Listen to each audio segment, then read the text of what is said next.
মুহাম্মাদুর রাসূলুল্লাহ সাল্লাল্লাহু আলাইহি ওয়াসাল্লাম।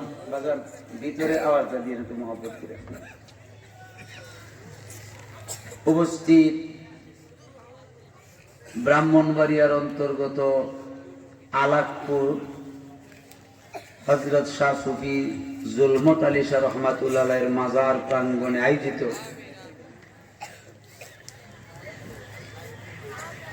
আলাকপুর গ্রামবাসীর উদ্যোগে পবিত্র 29তম ওরস মোবারকের সম্মানিত সভাপতি সাহেব, যিনি হচ্ছেন আলাকপুর ঐতিহ্যবাহী গ্রামের সাবেক মেম্বার জনাব মোহাম্মদ সফর আলী সাহেব, বারাকাল্লাহু ফি হায়াতিহি, সকলে পড়ি আমিন। সহসভাপতি হাজী মোহাম্মদ খুরশেদ মিয়া সাহেব, জনাব মোহাম্মদ আক্তার মিয়া সাহেব, মোহাম্মদ জয়নাল আবদিন সাহেব, মোহাম্মদ কাউসার আহমেদ সাহেব, সাবেক মেম্বার।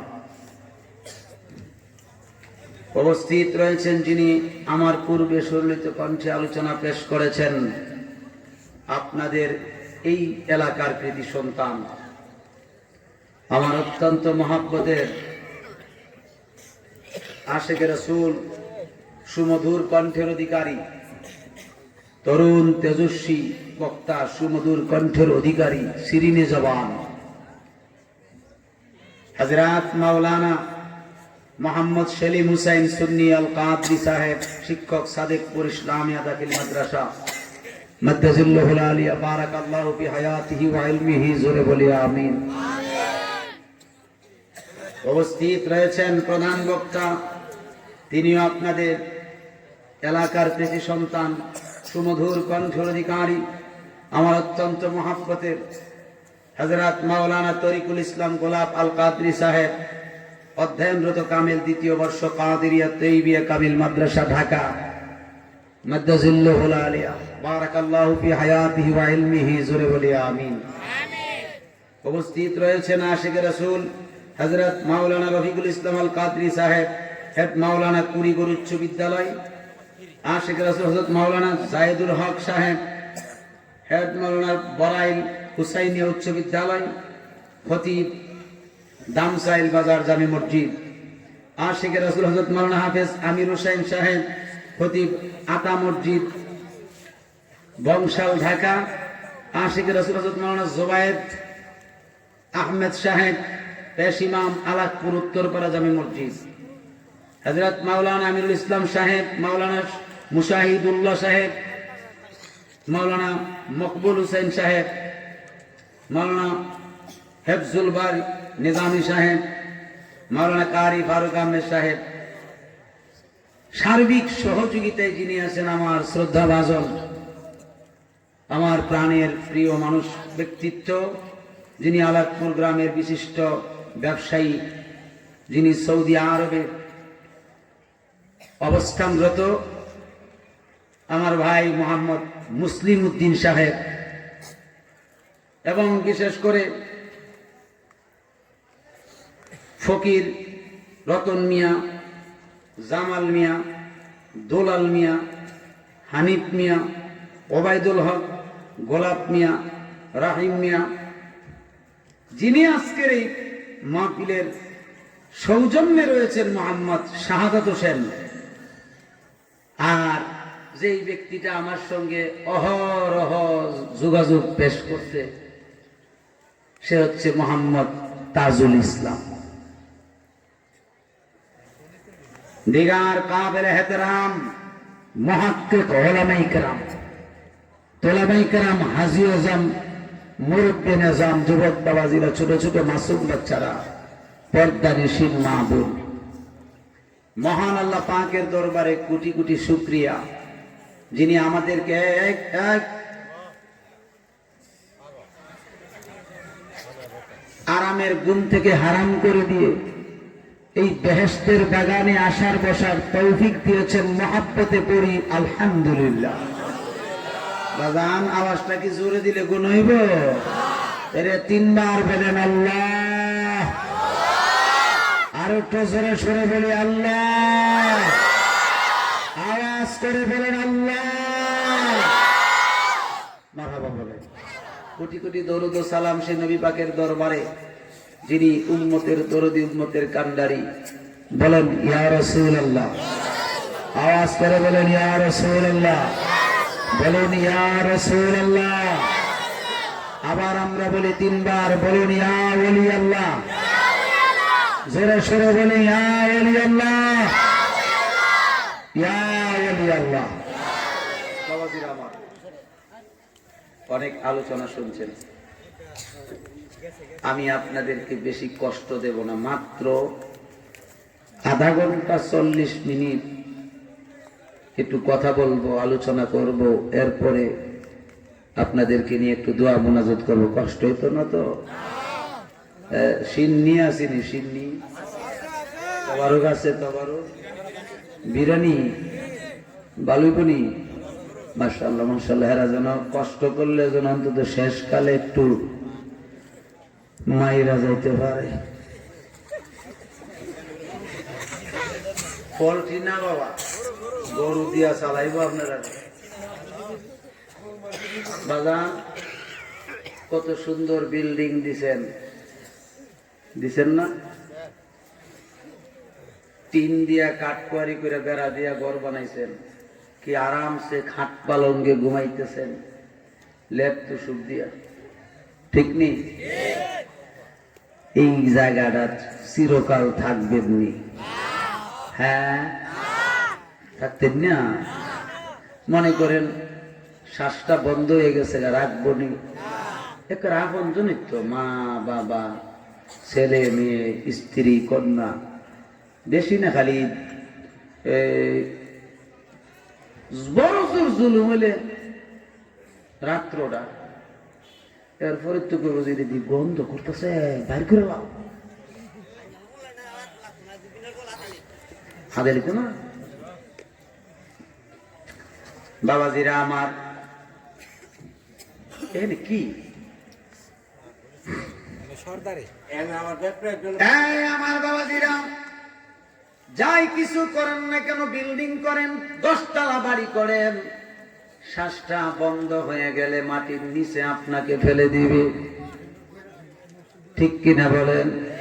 বাজান আপনারা যারা দাঁড়িয়ে আছেন, আপনারা কি মেহেরবানি করে একটু বসবেন কিনা? বসলে তো সুন্দর লাগতো। এইদিকে না বসলে একটু সামনে দিয়া জায়গা করে দিলে বসবেন কিনা? এখান দিয়া জায়গা করলেও বসতে পারবেন। বাজান এদিকে কিছু খেতের বন্টন থাকলে দিয়া দেন, মানুষগুলো আরামে বসুক। কারণ তুমি আমি চিরকালের জন্য এই জায়গায় আসি নাই, ঠিক কিনা বলেন?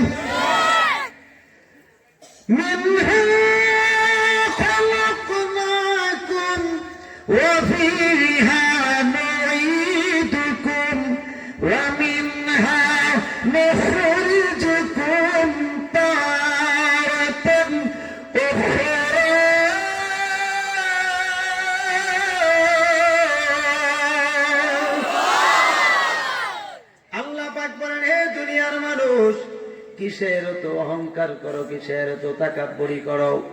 আমি এই মাটি থেকে তোমাদেরকে সৃষ্টি করেছি, আবার এই মাটিতে তোমাদেরকে আমি মিশিয়ে ফেলবো।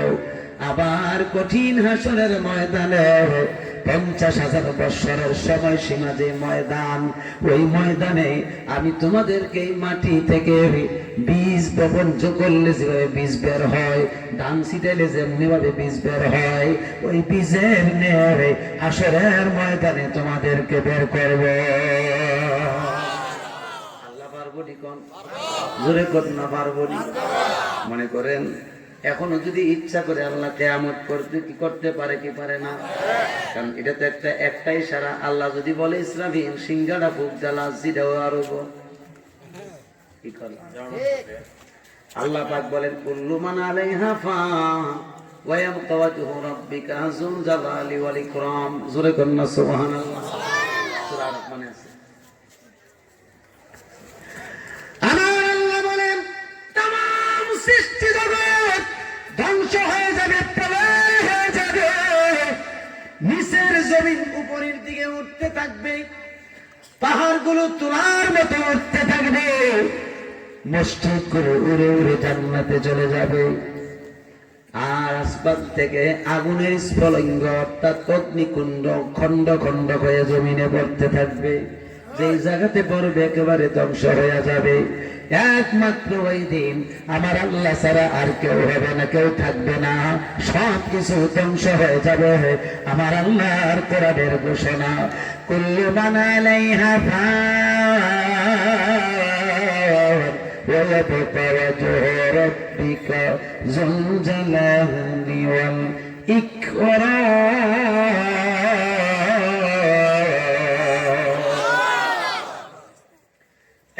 আমার বাবাজিরা খুব মনোযোগ, হাসরের মাঠে আল্লাহ উঠাইতে পারবে কি পারবে না? এই আয়াতের তাফসীর রয়েছে বিশাল আকারে। নবীজি সাহাবীদের সামনে বর্ণনা করতেছেন, হে আমার সাহাবীরা, তোমরা সব সময় মৃত্যুর জন্য তৈরি থাকবা। তোমরা তোমাদের মাধ্যমে আমি আমার উম্মতদেরকেও জানাইয়া দিচ্ছি, যত উম্মত আমার দুনিয়াতে হবে সবাই যেন মৃত্যুর জন্য তৈরি থাকে। ঠিক নেই? মৃত্যুর জন্য তৈরি থাকতে বলছেন, কেননা যে কোনো সময় চিঠি লাগবে না, যে কোনো মুহূর্তে মৃত্যু হইতে পারে।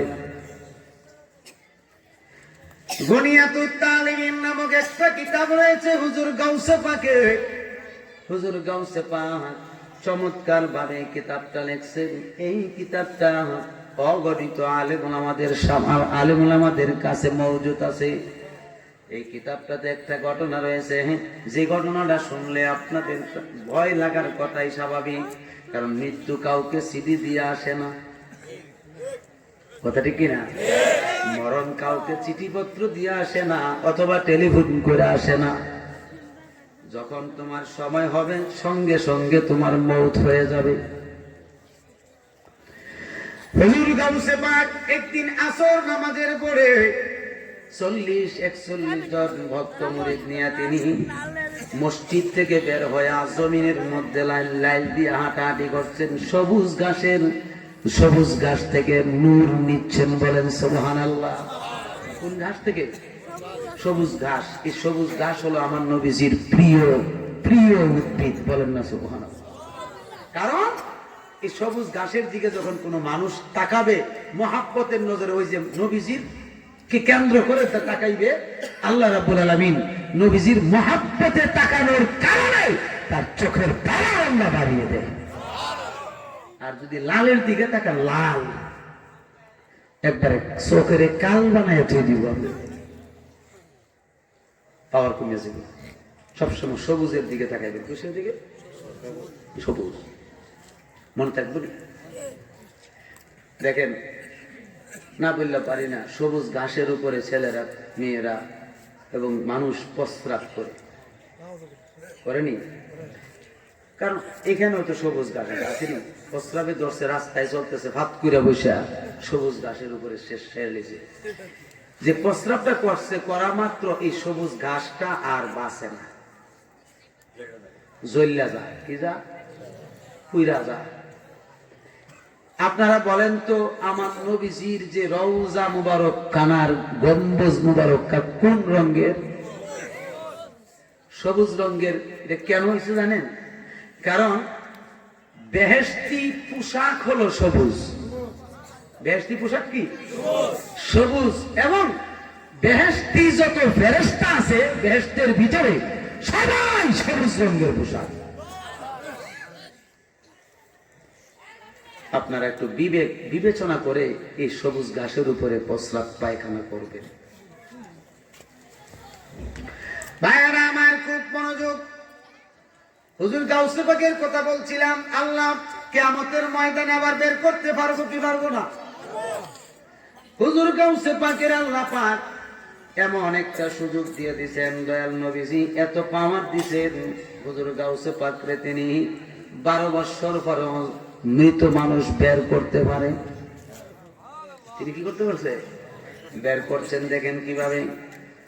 হুজুর গাউসে পাক একদিন দাসলা নদীর কিনার দিয়ে হাঁটতেছেন। তিনার সঙ্গীতার সাথে ছিল মাত্র 3 জন। কয়জন? তিনি হাঁটতেছেন, অর্থাৎ নদীর পানির যে একটা ঠান্ডা বাতাস আছে, আসেনি? বিকাল বেলা, কোন বেলা?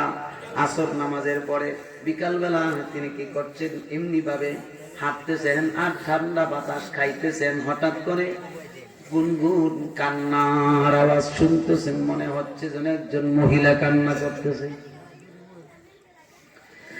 এবার হুজুর গাউসে পাক ডাক দিয়ে বলে, হে আমার সঙ্গীরা রে, তোমরা একটু দেখো তো, লক্ষ্য করে কোন জায়গা থেকে কান্নার আওয়াজটা আসতেছে। বলতেছে, হুজুর ওই যে ঝুপড়িটা দেখা যায়, এই ঝুপড়ির ভিতর থেকে কান্নার আওয়াজটা আসতেছে। বলতেছে, ঠিক আছে চলো। গিয়ে দেখতেছে একজন বৃদ্ধ মহিলা, চোখে দেখে না, এই দিক দিয়ে কান্নার পানি ঝরতে ঝরতে ঝরতে ঝরতে দাগ পরে আছে। এমনি ভাবে কোনো কিছু নাই, খালি কান্দে আর কান্দে। এই নদীটার দিকে তাকায়া তাকায়া খালি কান্দে আর কান্দে। এবার হুজুর গাউসে পাক তিনি ডাক দিয়ে বলছেন, মা, ও গো মা, আপনি এই জায়গায় বসে বসে কান্না করছেন, বিষয়টা কি? বলতেছে, বাবারে তোমারে বললে কি লাভ হইব, কারণ তোমাকে তো আমি চিনি না, জানি না, আর আমি তো দেখতেও পাই না।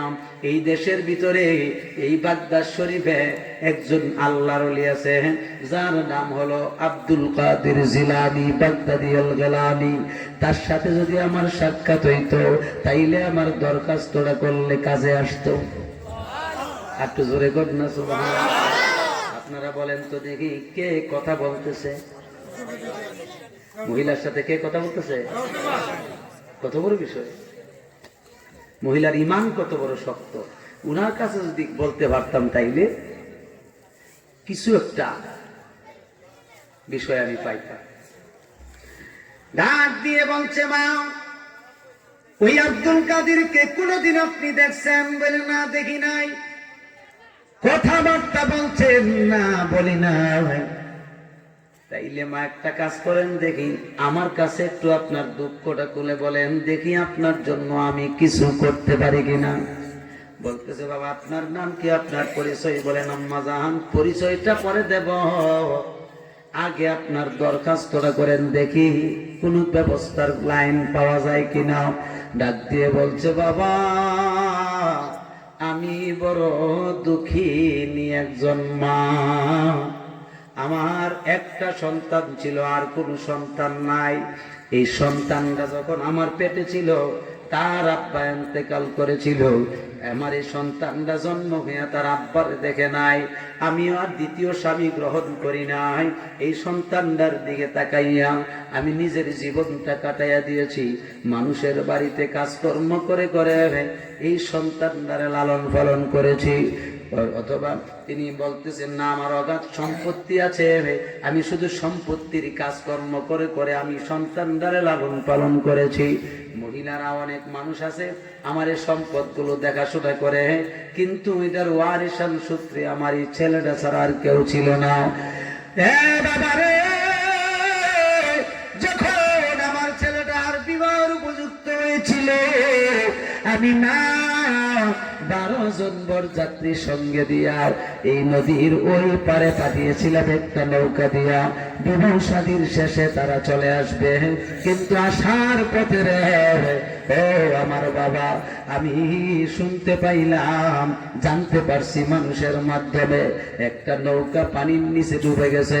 অনেকগুলো যাত্রী ছিল, যাত্রী সহ নৌকাটা ডুবে গিয়েছিল ঝড়ের কবলে পড়ে। এই বাবা, আমি সকালে পাঠাইলাম, বিকাল থেকে এখানে বসে রইলাম, সারাটা রাত্রে বসে রইলাম, কিন্তু তো কোনো খবর নাই, আমার সন্তানও নাই, ছেলের বউ নাই, এমনকি 12 জন বরযাত্রীও নাই। আমি মা দুঃখিনী ওই যে বসে রইলাম আজ 12 বছর যাবৎ পর্যন্ত এই জুবরির ভিতরে বসে বসে আমি কাটাই আর কাঁদি। আল্লাহ, আমার এত বড় অগাধ সম্পদ কে দেখাশোনা করবে? আল্লাহ গো, তুমি আমার দয়াল আল্লাহ, আমার সন্তানটারে ফিরাইয়া দাও। এমনি ভাবে আমি কান্নাকাটি করছি আর ডাকাডাকি করছি, কিন্তু আল্লাহ আমার ডাকটা শুনে না। বাবারে, এই জন্য আমি মা দুঃখিনী কাঁদতে কাঁদতে আমার দুটো চোখ অন্ধ করে ফেলাইছি। আমি কাউকে দেখতে পাই না। আমার বাড়ি ঘর থেকে খাবার দাবার এখানে নিয়ে আসে, আর একজন মেয়ে আমার দেখাশোনা করে। আমি এই জুবরির ভিতরে আজকে 12 বছর ধরে কাঁদছি, কিন্তু আমার আল্লাহ পাকের দয়ায় আমার ছেলেটারে খুঁজা দিন, ছেলেটারে ফিরাইয়া দিচ্ছে না, ছেলেটারে আমি খুঁজে পাচ্ছি না। যেই মাত্র এই কথাটা বলবো, হুজুর গাউসে পাকের হৃদয় টনক নড়ে উঠলো আর চোখের পানি গড় গড় করে ছাড়তে লাগলো। যেই মাত্র ছাড়তেছে, আল্লাহ পাক জিজ্ঞাসা করতেছে, বন্ধু তুমি কান্দো কেরে? তুমি কেন কান্দো? এলহাম দিয়া বলে, জোরে কোন সুবহানাল্লাহ। কেমনে বলে? জোরে কোন না কেন? জিজ্ঞাসা করতেছে, আল্লাহ আমি কেন কান্দি এটা তো তুমি ভালো করেই জানো। মহিলাটা বড় অসহায়, বড় দুঃখী, দেখি তার জন্য তোমার দরজাটা খোলা আছে। যেই মাত্র এই কথাটা বলল, বলার পরে মা একটু অপেক্ষা করেন, আমি দেখছি আপনার জন্য কিছু দরখাস্ত আল্লাহর কাছে করা যায় কিনা। তিনি গিয়ে দাঁড়িয়ে 2 রাকাত নামাজ পড়লেন, সালাতুল হাজতের নামাজ। জোরে বলুন সুবহানাল্লাহ। 2 রাকাত নামাজ পড়ে তিনি মুরাকাবাত মুশাহাদার মাধ্যমে আমার আল্লাহ পাকের সঙ্গে প্রেমের তারটা লাগাইয়া দিয়েছে। রহমান রাহিম নাম তোমার আল্লাহ, হে আল্লাহ, হে আল্লাহ, গফুর রাহিম নাম তোমার আল্লাহ, হে আল্লাহ, জলিল জাব্বার নাম তোমার আল্লাহ, হে আল্লাহ, হে আল্লাহ, হান্নান মান্নান নাম তোমার আল্লাহ, হে আল্লাহ। যেই মাত্রই এইভাবে আমার আল্লাহকে ডাকতেছে, আমার আল্লাহ তাকায়া দেখতেছে আব্দুল কাদের জিলানী সেজদায় করে আল্লাহরে ডাকে। কারে ডাকে? জোরে কন্যা, কারে ডাকে? আল্লাহ বলেন, আব্দুল কাদের, ও আব্দুল কাদের, কি ব্যাপার? তুমি এই মুহূর্তে সেজদা দিছো, আমার আরশ পর্যন্ত লড়তেছে, কি সেজদা গো? আর কত কি করতে চাইতেছো বলো? তুমি এবার মাথাটা ওঠাও না। বলে, না আল্লাহ ওঠাইতাম না, কারণ তুমি এত দয়া বানাল্লা, তুমি তো ইচ্ছা করলে মহিলাটার সন্তানদারে ফিরাই দিতে পারো। 12 বছর যাবৎ মহিলাটা এখানে কাঁদতেছে, তারে বাড়ি তো নাও না, তারে ওঠাইয়াও নেও না, কিন্তু তারে তুমি এই জায়গায় রাখছো, কান্দাইছো, কান্দাইয়া আজকে তুমি আমার সাথে তারে দেখা করাইয়া দিলা। আজকে দেখা করাইয়া তার কাকুতি মিনতি শোনাইলাম। আমি তো আর স্থির থাকতে পারলাম না গো আল্লাহ, আমার অন্তর পর্যন্ত কাঁপতেছে, কান্না করতেছে। এই মহিলাটার চোখের পানি আমার মায়া লাগতেছে, মহাব্বত লাগতেছে। আল্লাহ তুমি তো আমারে ভালোবাসো। বলতেছে, হ্যাঁ আব্দুল কাদের, আমি তো তোমারে অনেক ভালোবাসি। আল্লাহ আমিও তো তোমার জন্য জীবনকে উৎসর্গ করতে প্রস্তুত আছি। আল্লাহ এই মহিলাটার সন্তানটারে তুমি ফিরাইয়া দিবা কি দিবা না, এই কথাটা আমারে বলে দাও। ডাক দিয়ে বলছে, আব্দুল কাদের এটা তুমি কোন কথা বলো? 12 বছর আগে নৌকা সহ ডুবে শেষ হয়ে গেছে, কোন জায়গায় আছে খবর নাই, কিচ্ছু নাই। মাছে খাইলে সেটা খাইলেছে, তারে এখন করতে ফিরে এনে দিব। আল্লাহ তুমি দিবা কি দিবা না, জবাবটা দিয়া দাও। বলতেছি রে কেমনি দিতাম তুমি কও না, কারণ কোনো হদিস তো নাই, কোনো কিছুই তো নাই, একবারে ফাঙও নাই, আড্ডিও নাই, কোনটা নাই, চামড়াটাও নাই। ডাক দিয়ে বলে আল্লাহ তোমার কাছে তো নাই শব্দ বলতে কিছুই নাই, ঠিক নিও, তুমি তো নাই কইতে পারো না, কারণ তোমার কাছে আবাদলে সব আছে। ইয়া আল্লাহ তুমি অসহায়ের সহায় করতে পারো, তুমি ছোটরে বড় করতে পারো, ধনীরে গরিব বানাইতে পারো, গরিবকে ধনী বানাইতে পারো, মৃতরে জিন্দা করতে পারো, জিন্দারে মৃত করতে পারো। আবার মানুষ না কিচ্ছু নাই, কোনো কিছুই নাই, মুহূর্তের মধ্যে তুমি তারে জমিন থেকে বের করতে পারো, আবার পানির নিচে থেকে বের করতে পারো, আসমান থেকেও নামাইতে পারো। আল্লাহ তোমার কাছে তো নাই বলতে কিছুই নাই, সব কিছু তোমার কাছে আছে, নাই শব্দ মানানসই হয় না। আল্লাহ গো তুমি আমার কথা শুনবা কি শুনবা না, নাইলে কি আমি সামনে পারবো? তুমি কি সামনে পারবা? ঠিক আছে আল্লাহ তোমার সাথে আমার এবার আরম্ভ হবে, হইলে তুমি নাইলে আমি। পারবনি? কথা বলছেন না? পারবনি? ক্ষমতা আসেনি? দিছে গেটা নিজের দেওয়া ক্ষমতা নিজের উপরে প্রয়োগ করব। বলতেছে কি কইতেছ? ঠিক আছে আল্লাহ আমি নবীজিরে সঙ্গে নিয়া কইতাছি ছেলেটা দাও। সুবহানাল্লাহ কোন কি দাও? বলতেছে 12 বছর আগে শেষ হয়ে গেছে, খবর নাই, ছেলের বউটা দাও। সুবহানাল্লাহ কইতেন না? বলতেছে এটা তুমি কি কইতাছ বাড়াবাড়ি না? ঠিক আছে আল্লাহ বরযাত্রী সহ দাও। আল্লাহ তুমি কি ফাগলামি শুরু করছো? আল্লাহ নৌকা সহ নৌকার মাঝিও দাও। আল্লাহ আরেকটা কথা যদি কই তাহলে পানির নিচে যে দিয়েছে হিদি ভাই